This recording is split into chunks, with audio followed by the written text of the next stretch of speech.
I have a stage 1 spondylolisthesis at age 19. Will it stay stage 1 or will it get worse as I get older? It's not a foregone conclusion that it's going to get worse over time.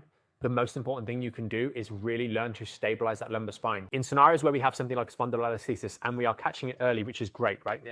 I would assume that at the age of 19, we've probably got some sort of pars defect, which is a defect in the area that joins the vertebral body on the front to the facet joints on the back, okay?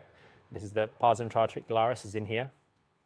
And so if we imagine we've got the front body here and we've got the back bit, so for like that, you separate out because it's a weak point. And the most important thing we can do here is really, number one, slow, obviously we're always with good form, always aggravation free.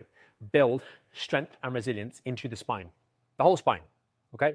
Build that strength and resilience using neutral spine exercises. Build that up to a significant level that is greater than the average, I would suggest.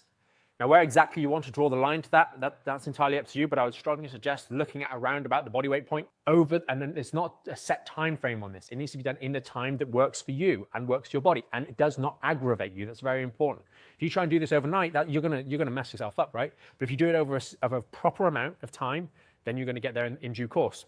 So you build appropriate axial load tolerance on movements like a squat or a hip hinge, which implies a number of things. Number one, it implies that you've achieved technical proficiency at that exercise to do it at such a level.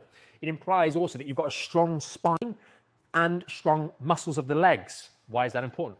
Because the second thing you need to do is building greater than average hip mobility, especially in the case of a spondylolisthesis. Usually these are at L5S1, that's the last segment of our lumbar spine, but they can also be at L4-5. That's what we want to do. Have that good flexibility in the hips, greater than average. Why is that important, particularly here?